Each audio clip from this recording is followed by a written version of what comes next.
This is Grandma Nana, and we're going to read another story. And this is a Christmas story. And this is How the Grinch Stole Christmas by Dr. Seuss.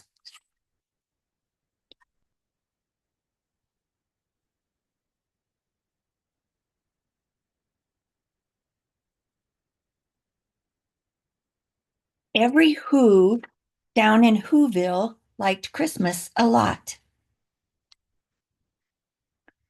But the Grinch, who lived just north of Whoville, did not. The Grinch hated Christmas the whole Christmas season. Now, please don't ask why. No one quite knows the reason. It could be his head wasn't screwed on just right. It could be, perhaps, that his shoes were too tight. But I think that most likely reason of all may have been that his heart was two sizes too small. There's the Grinch.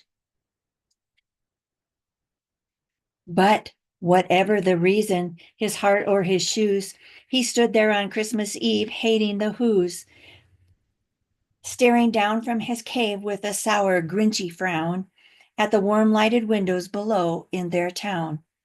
For he knew every Who down in Whoville beneath was busy now hanging a mistletoe wreath. And they're hanging their stockings, he snarled with a sneer. Tomorrow is Christmas, it's practically here. Then he growled with his Grinch fingers nervously drumming. I must find some way to stop Christmas from coming. For tomorrow, he knew, all the Who girls and boys would wake bright and early. They'd rush for their toys. And then, oh, the noise. That's one thing he hated, the noise.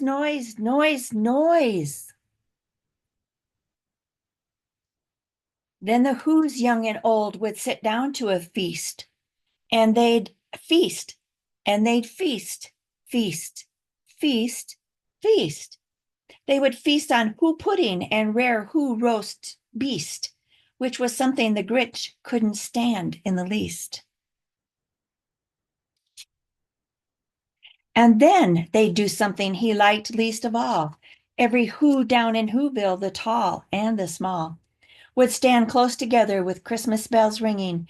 They'd stand hand in hand, and the Who's would start singing. They'd sing, and they'd sing, and they'd sing.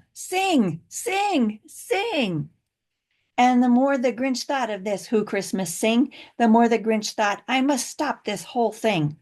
Why, for 53 years I've put up with it now. I must stop this Christmas from coming. But how?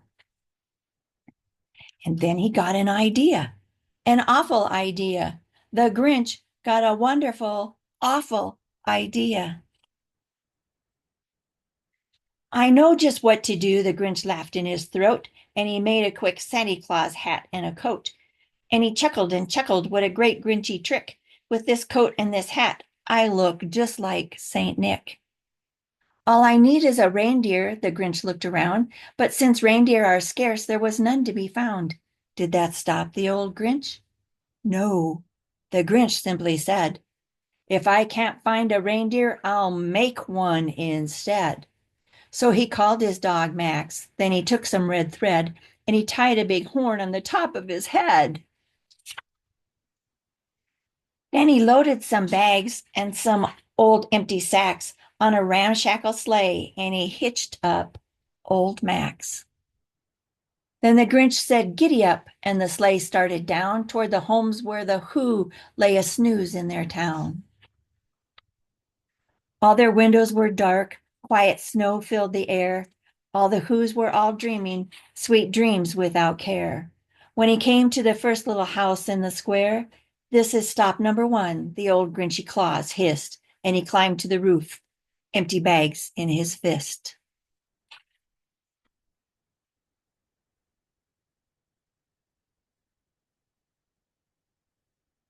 I have to get the pages apart. There it goes. Then he slid down the chimney a rather tight pinch, but if Santa could do it, then so could the Grinch. He got stuck only once for a moment or two. Then he stuck his head out of the fireplace flue, where the little Who stockings all hung in a row. These stockings, he grinned, are the first things to go. Then he slithered and slunk with a smile most unpleasant around the whole room, and he took every present: pop guns and bicycles, roller skates, drums, checkerboards, tricycles, popcorn, and plums. And he stuffed them in bags. Then the Grinch very nimbly stuffed all the bags one by one up the chimbley, the chimbley. Then he slunk to the ice box. He took the Who's feast. He took the Who pudding. He took the roast beast. He cleaned out the ice box as quick as a flash. Why, that Grinch even took their last can of Who hash. Then he stuffed all the food up the chimney with glee. And now, grinned the Grinch, I will stuff up the tree. And the Grinch grabbed the tree and he started to shove. Then he heard a small sound like the coo of a dove. He turned around fast and he saw a small Who, little Cindy Lou who was not more than 2. There she is. The Grinch had been caught by this tiny Who daughter who got out of bed for a cup of cold water.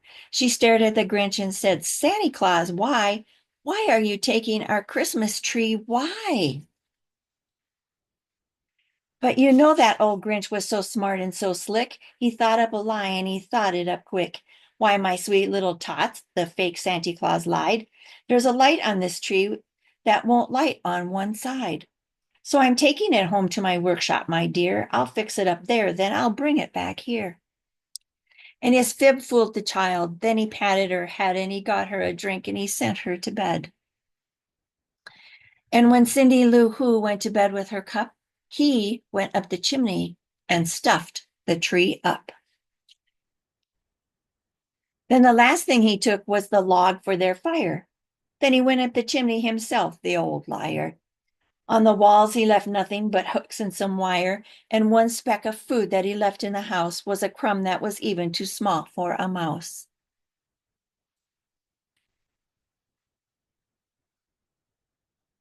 Then he did the same thing to the other Who houses, leaving crumbs much too small for the other Who's mouses.